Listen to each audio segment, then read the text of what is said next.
Coming up next to the Real Food Summit stage is one of our most popular underground wellness radio guests, Mr. David Getoff. He's going to be discussing the historical truth about raw food consumption and the best and the worst sweeteners. David Getoff is a nationally board-certified clinical nutritionist and traditional naturopath, and has been in practice for 20 years in San Diego County, working to help his patients improve their health. He is board certified in integrative medicine and is a fellow of the American Association of Integrative Medicine and is the vice president of the internationally renowned nonprofit Price Pottenger Nutrition Foundation. David is an elected member of the American Council of Nutrition, and he has produced over a dozen 1 to 3 hour educational DVDs on topics including cancer, diabetes, detoxification, healthy eating, and emotional problems in children. He lectures at scientific, medical, nutritional, dental, and organic food conferences around the country, as well as conferences for the general public, and he has been a guest on numerous broadcast and web-based radio shows. David is also a member of the New York Academy of Sciences. David developed and has been teaching a course entitled Attaining Optimal Health for the past 18 years, and his classes fill up to capacity every semester. You can learn more about him at davidgetoff.com, and you can learn more about the Price Pottenger Nutrition Foundation at ppnf.org. David Getoff, welcome to the Real Food Summit. Thank you very much. A pleasure to be here. Right on. Pleasure to have you. We're talking about a very popular topic. We're talking about sweeteners and natural stuff versus the non-natural stuff and what should we consume. My first question for you is, since we're told that both honey as well as numerous different fruits have been consumed for our entire human history, why do they seem to be more harmful now than they were in the past? It's very interesting, actually. Why don't we take a look first at the quantities consumed, because that's a large part of it, and then the quality of the sugar content itself. In order to get honey, for example, before we had stores, and before we had lots of beekeepers, apiaries that were keeping their own honey, you had to risk getting stung to death by the bees in order to do that. And, you know, we watch movies and things on TV, and bears, I guess, maybe don't get stung to death as easily because of how thick their fur and everything is. But people didn't consume a whole heck of a lot of honey, as far as that being one natural sweetener. Traditional wild species of our original varieties of fruit, which we now refer to actually as heirloom varieties, that's sort of a nice name, well, they were only in season and ripe for somewhere between 6, 8, 9, 10, maybe 12 weeks out of every year, depending on what part of the country you're in. Certainly a bit longer if you're in a much warmer climate, but not really very long. And for the rest of the year, there wasn't any fruit available because there were no stores. You didn't have a refrigerator. We had no electricity.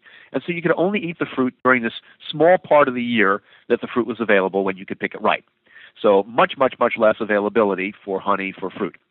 The scientific hybridization that we've done, which makes the varieties that we now get just resemble the original fruit only a little bit in its looks, but not really in its ingredients. So, you know, the population has a sweet tooth. There's no question about it. Everybody's got a sweet tooth. So we develop varieties which are much, much sweeter than that original fruit was. We also develop varieties which ripen over a much longer season, or maybe we get a mid-season and a late season and an early season variety. So we've got a whole lot of a larger range of months that it would be made available even if you were just growing it yourself. We hybridize them further because in addition to having much more sugar content, because people like that, everybody's got their sweet teeth, we also have to make sure they ship really well, and then they keep really well, all sorts of things that have nothing to do with actually their ability to be good for us. But now, of course, we package them. We can them, we dehydrate them, we make syrups out of them, we make juices out of them. We never had any of that before. Then we turn them into fruit concentrates. So you take a look at something, the label's lying to you because it says no sugar added, because they put in a fruit concentrate in which they've concentrated the fruit so much that in reality they really might just as well say they've added sugar, but they're not. So we've done all these different things, and all of them are against health. None of this is really is adding to our health in any way. And then if you add to that, we can now grow the fruit in hothouses and in whatever part of the world. It will have the right climate all year, and then ship it to wherever it's needed. We've basically made it so that we can extend the amount of time and the amount of sugar in each fruit well beyond where anybody ever was able to do this traditionally. And we have one more thing that I always go over in my classes, and I call it weight-appropriate sugar or fruit consumption for children. We have huge numbers of kids that are majorly overweight. And if you had a whole bunch of people in a room, and of course I do, I get 55 students in my class in each semester, and I'd say, okay, how many people here have kids? A bunch of people raise their hand. I said, now if your kid's hungry and they want a snack, how many people might hand them an apple or hand them a banana? A bunch of hands go up. I go, okay, and if you wanted a snack, how many of you would immediately eat 3 apples or 3 bananas? And no hands go up. I go, you need to understand weight-appropriate fruit consumption, because how much sugar is in that thing you're eating, which in this case is, let's say, a piece of raw fruit, how much it's doing to the person that's eating it is in relation to the quantity of the food versus the quantity of the person. So if you have a child who is, and obviously kids are every single age, but let's say we've got a child that is an age that they're 25 pounds, 30 pounds, 35 pounds, 40 pounds. In other words, they're between a fifth and a third of an adult. And you give them a whole piece of fruit because that's what you as an adult would have eaten as a snack. Well, you've actually given them anywhere from 3 to 5 whole pieces of fruit worth of sugar based on them weighing a lot less. This is a really bad idea if you care about the health of your child. So basically, we've altered the consumption, we've altered the fruits themselves, and we've done this in such a manner as to horrendously increase the annual consumption of fruit sugar or fructose per person. So, David, how would you compare juices versus soft drink consumption? Would juices be healthier? Well, I'd be lying if I didn't say that an 8-ounce glass of juice has to be healthier than an 8-ounce glass of, let's say, Pepsi, Coke, Mountain Dew, 7-Up, or any of the soft drinks. The question is, how much healthier, and what do I mean by healthier? And my take on that is that healthier is the wrong term. So if somebody says, which is better, if I hit you with a bat 5 times or if I hit you with a bat 3 times? Obviously, we're both going to say 3 times, but that doesn't make 3 times healthier. It makes it a little less damaging. So I consider fruit to be acceptable if the quantity being consumed is not too much, and if they're not eaten all day long, if they're eaten with a meal or something that'll slow down their conversion. And I consider fruit juice to be a method which the industry has used to give us something which is addicting, sugar, to take all of the pulp out, which would have otherwise slowed it down a little bit, and make it so that somebody can very quickly consume the amount of sugar that might have been in 5 or 6 apples or 5 or 6 oranges. And because it usually makes you thirsty, when you're done, unlike drinking a glass of water, you want more. So is it healthier than the soft drinks? I'm going to have to say it is. However, it's not healthy. It's just less damaging. How about if somebody juiced at home? So, for example, they juice their own orange juice or their own apple juice. Is that the same as what they buy in the store? Certainly not. Certainly it's not the same as what they buy in the store. There's no question about it that it will be better for you, especially because it hasn't been pasteurized. The enzymes are still there. However, since the experiments have been done that have shown if you pull 2 oranges off the same branch of a tree, you cut one in half and you immediately do a vitamin C test on it. You put the other one in the refrigerator to hold it as well as you can, and 24 hours later you do a vitamin C test on that. You find that over 50% of the vitamin C content has vanished in 24 hours in your refrigerator. So since people are not picking the fruit and juicing it, they're picking it, so to speak, from the store. So it really isn't anywhere near as fresh. It's still better, and it's absolutely better if you do it yourself because that way it hasn't heated up and the enzymes are still there. But I cannot call fruit juice a healthy beverage. However, if somebody buys an extraction juicer and instead they're juicing broccoli, cauliflower, carrots, even though carrots have a lot of sugar in them, they're loaded with antioxidants, and they don't add any fruit to it, they're using only vegetables, that seems as though it actually might be a good idea because then you're pulling out all the fiber. We're not trying to slow anything down. The fiber actually makes it more difficult for the body to get at the nutrients, and it's not sugar, it's other nutrients. And so we take the fiber out, leave the nutrients in, and so vegetable juices, if you make them yourself and they haven't been cooked and put in a bottle or a glass jar, that's not a bad idea at all. We've been told that checking something called the glycemic index of different foods is the best way to help determine if a food is bad for you, if it's good for you due to its sugar or starch content. Is this true, and where is this list available? Well, yes and no. As far as where it's available, the best glycemic list that I've found, if somebody's got a better one, tell me, is on Mendoza's website. It's Mendoza, Mendosa.com, and then a / GI for glycemic index, the word lists, plural. So Mendoza.com / GI lists.htm. That's the best, most complete list I've ever found. Thousands of different foods, both raw and processed, etc. For many sugars, like our table sugar, which is called sucrose, they are rapidly changed into blood sugar, which we call glucose, and the glycemic index will give us an idea of how rapidly this conversion takes place. So therefore, how much damage it may cause in promoting diabetes, heart disease, cancer, immune diminishment, decreasing immune function, etc., feeding cancer tumors if any of them are present, all of those different things. This is equally true for starches. So it's also very, very important for starches because the glycemic index will show us how quickly a starch, such as potatoes, corn, cold cereals, hot cereals, rice cakes, popcorn, cracker, puffed wheat, puffed rice, breads, etc., all the different starches, how quickly they convert into blood sugar into the body. So for that purpose, the glycemic index is terrific. If somebody has a substance which the body is able to convert into what we call blood sugar or glucose, then the glycemic index helps us. The higher the number, the faster the body's converting it, and it helps us to avoid the higher numbers. So for starches and the glucose-converting sugars, it really does a good idea. And by the way, just to throw a couple numbers in there, and this is my personal opinion, I think that if you consume mostly glycemic index foods that are 50 and below, or better yet, 45 and below or 40 and below, then you're putting your body in a really good zone. The next part gets more complicated.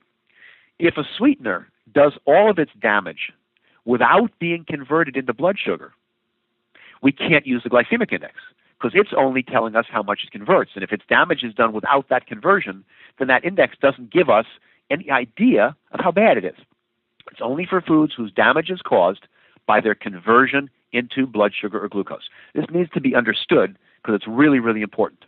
So the biggest culprit here is the sugar known as fructose or fruit sugar. This sugar does not do its main damage by converting into glucose. It actually does its damage as fructose. And so the glycemic index is useless for anything that contains fructose. So we now have a lot of published research and showing how well documented it is that fructose causes its damage, such as causing type 2 diabetes by promoting insulin resistance in the cells. It does this damage as fructose. And people are not checking, it can be done, the doctor can order it, but they're not checking blood fructose levels, and they're looking at glycemic index. This fact allows manufacturers to lie to the public or mislead them about the health benefits of their products by simply telling us that this product is healthy because it's low glycemic. In fact, these low glycemic products, if they're sweetened with fructose, are extremely damaging. If the research is correct, and I have no reason to believe that it isn't, fructose may be the single most damaging natural sweetener on our planet, and the reason it didn't cause problems before is what we covered at the beginning. We didn't eat very much of it. We didn't eat it for a large portion of the year. So now we have to understand that because the fructose hides in our diets in all these different ways, and it's not doing our damage, it's damage by conversion, we have to completely disregard the glycemic index list if the substance has fructose. So we know it's in fruit, and that's an easy one. What are all the other places that it might be hiding? And it turns out that the two biggest ones, and there are quite a few. Obviously, if it says fruit sweetened, yes. If it says fruit juice sweetened, if it says pear juice concentrate, grape juice concentrate, all of those things are loaded with fructose. But the two most misleading and the highest in fructose, and therefore the most damaging, are in second place with about 50% pure fructose. We have what a lot of people do understand is not good for us, and it's called high fructose corn syrup. But in first place, with even more fructose than high fructose corn syrup, is the new darling of the health food industry, agave nectar, which is a great product only if you are trying to become diabetic at as early an age as possible, or if you are a stockholder in the company selling it. David, I'm sure some of the people in our audience are wondering what's the difference between glycemic index and glycemic load? Because we've seen that as well. What is the difference? Sure, and that's a very, very good question, actually. Glycemic index, we simply take, or I don't do the work, they simply take that particular food all by itself, and they research the speed with which it gets converted into blood sugar. Glycemic load is because a lot of people don't eat single foods. Somebody doesn't just have a piece of this or a bite of that or one piece of bread. They instead have a meal or a snack with 4 or 5 things in it, and they all get mixed together inside your stomach and then eventually inside your intestines, and they modulate one another. So, for example, if the glycemic index of one particular item is very high, let's pick some of the highest ones that there are, popcorn and rice cakes. Those are great for people that want to gain weight because the body turns them right into sugar. But if you have that same portion of popcorn or the same portion of rice cakes, and with that same snack or meal, you have a whole bunch of fat. So you have, let's say, a handful of raw nuts. That's got a lot of fat in it. You have a half an avocado, maybe even with some salad dressing with some olive oil in it. Those fats change the total of what the body is now working on.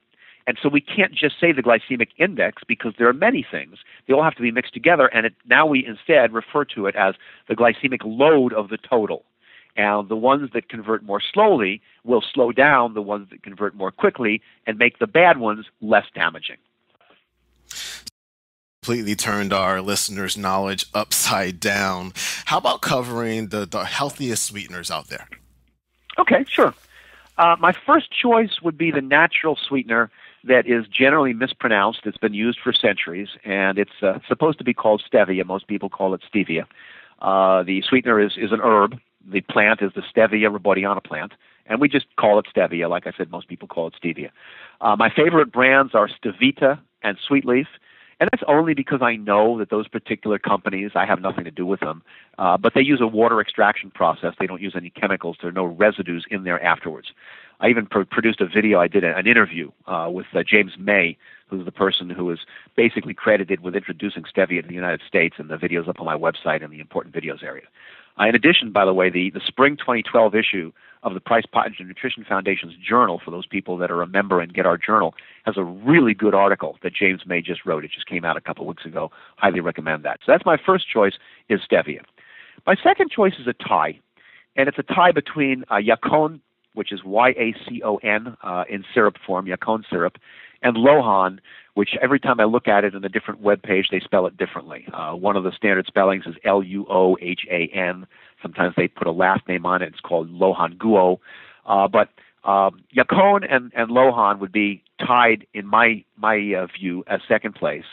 Yacon is it's a root, a large root, and they take it and they cut it up and they boil it to concentrate the parts in it that are sweet, which are fructooligosaccharides. It's a FOS. It's a soluble fiber that doesn't contain any kind of sugar as far as what we consider to be sugar. The body cannot process it. It gets excreted whole. The good bacteria can eat some of it up, so it ends up supporting the good bacteria, and therefore it gets called a prebiotic. A probiotic is a good bacteria. A prebiotic are substances that will feed a good bacteria. And it tastes delicious. The Yacon syrup sort of looks like molasses in color. It's way too expensive, and it's coming down slowly, I hope. But it tastes like a cross between a very light-tasting molasses and a good honey. And it can be used in any recipe that calls for agave nectar in a 1-to-1 switchover. Lohan comes from a fruit, the Lohan Guo fruit, and it's also a prebiotic. It also gets a sweetness from similar substances, such as inulin. And the big problem is that I can't find it anymore very easily on the web. The company that used to make it was called Sweet Fiber, because it is a fiber. These are both soluble fibers. And all of a sudden, I guess they just couldn't sell enough of it. It wasn't getting out to the public. If we don't buy things, they go under. But either one of those, very healthy, can be used by diabetics, can be used by hypoglycemics. It both doesn't affect your blood sugar, and it doesn't cause insulin resistance. And it's a prebiotic, so it feeds the good bacteria. So it does all those different things together. And if you want to go past then we end up, the next ones would have to be the sugar alcohols. That would be my third choice. So third choice is the sugar alcohols. The ones that are best known, which have been around for a long, long time, are sorbitol and maltitol that have been used for decades in diabetic candies. And then, of course, there was mannitol that they used to cut illegal drugs like cocaine and heroin. And the more new ones that are being put into foods these days are called xylitol and erythritol. And these cause a lot less gas and bloating than the other ones did, so they could be used a little bit more. But, depending on the individual, some people are sensitive to one, some sensitive to another one. I have people that can't use any xylitol at all. They immediately bloat up and start passing gas, and they can use erythritol. So it depends on the particular person. But again, neither of these converts, neither of these is causing any problem. It's just that unlike the others, unlike the stevia, unlike the yacon, we can't point to any populations that have been using these for thousands of years. So might there be some kind of problem if we start consuming them in much larger quantities because we have a sweet tooth? I'm not really sure. And so I look for those substances, those foods that people love. Chocolate is a great example. I wanted a chocolate sweetened with stevia. Couldn't find one. Asked all the chocolatiers I could tell. Oh, no. We can't do it. You have to use sugar in there. Somebody just came out with a stevia sweetened chocolate. It's called Coco Polo, Cocopolo. I'll be carrying it as soon as they ship it out to me. And it's a delicious, high-quality chocolate, 6 dark flavors, 6 milk flavors, and aside from the fact that it still has calories, other than that, it's going to be the first time I'm ever going to have a chocolate I can recommend because all of the health food chocolates out there are sweetened with agave nectar. You might as well put in high fructose corn syrup. I actually had some Coco Polo recently. It was some good stuff. It was really good. Yeah. What would be your, we'll say, top 3 worst sweeteners out there? Top three worst sweeteners. I guess number 1 and 2, or tied for 1, would be high fructose corn syrup and agave nectar.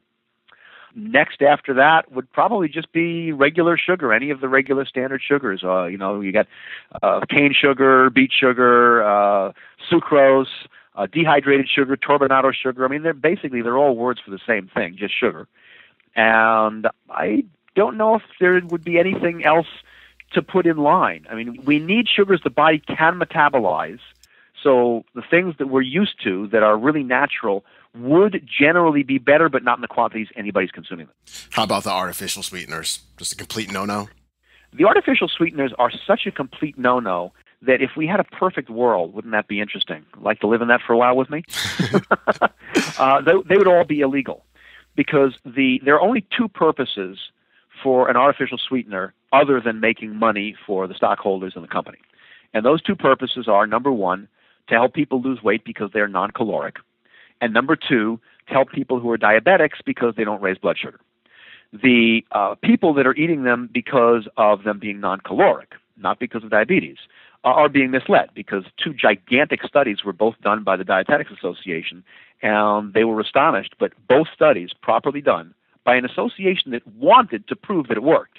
So they're on the wrong side of the argument, and it still showed that there was no additional weight loss in the people that were using artificial sweeteners versus natural sweeteners. So whether it makes people hungrier, whether it slows down their metabolism, whatever it's doing, it doesn't promote weight loss. You're better off without it.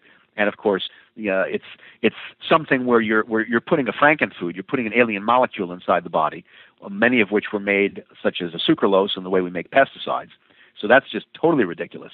As far as the people that are using it because of a blood sugar issue, I personally can't imagine why I would want to put a substance that doesn't exist on our planet and that my body doesn't know how to deal with and has been shown in almost every case to increase numerous diseases into my body rather than just using smaller amounts of the healthy sugars or some of the things we just taught people about, which is stevia, yacon, lohan, etc. Any closing comments for our Real Food Summit attendees before I let you go? The biggest thing that I like people to do is to remember, and this is very, very important, that people forget this all the time. The only way that you can do a proper study that can actually validate whether some method of eating, and I don't like the word diet because diet is basically defined as a temporary change in eating habits for a desired goal. I don't want people to do anything temporarily if it's good. So the only way we can validate that a method of eating is healthy is by finding some group on our planet, or if we ever get to other planets, that have been eating that way, whatever that way is, for a minimum of 5 generations. because many things slowly degrade from one generation to the next and get worse and worse and worse. We don't find out how horrible they are until they've been being done for a long time. So anytime somebody ever points to something and says, this is a healthy way of eating, such as some of the vegetarians or the vegans, whatever, find me, this is a pretty big planet we live on, find me a group that has been doing this for 5 or more generations and that the people are still healthy. And as soon as you can do that, I will take a look at that group and I will accept that what you're saying is true. Dig it. Your website is davidgetoff.com. As you always say, get off is exactly like it sounds. What do you got going on over there? Right now, I guess a couple patients coming in, and my class is coming up pretty soon. We'll have it online. I'm always adding new. Every time I come up with something, I go, geez, I need to do a talk on that. And so I just turn on my tape recorder, do an MP3, and add it to my website. So I'm always putting new stuff on the website. You are the vice president of the Price Pottinger Nutrition Foundation. You guys just got up a brand new website at ppnf.org. You just talked about your class is going to be online. You want to get into that? Sure. I've been teaching a class called Attaining Optimal Health in the 21st Century, although since I've been teaching it for close to 2 decades, when I started out, we had it called the 20th century, but we changed it. And we finally got it all videotaped and all edited, and now we're working with the company that's going to be putting it online, because those people that aren't in San Diego and can't come and take it at the Price Pottinger Foundation, we wanted to make it available so that anybody with an internet connection, could pay to take it online. It's I think it's going to be $200 for the entire 10-week course, which everybody tells us is ridiculously inexpensive for changing their life. So I would say we're probably hoping to get it up no later than the end of July and as much before that as possible. It's a great course. I've taken it maybe 3 times myself. Fantastic information. And guys out there, you guys can follow Price Pottinger on Facebook, facebook.com/Price Pottinger NF, N as in Nancy, F as in Frank, and also on Twitter, twitter.com/Price Pottinger. David Getoff, thanks so much for being part of the Real Food Summit. My pleasure. Anytime we can educate people with the facts, it's worthwhile.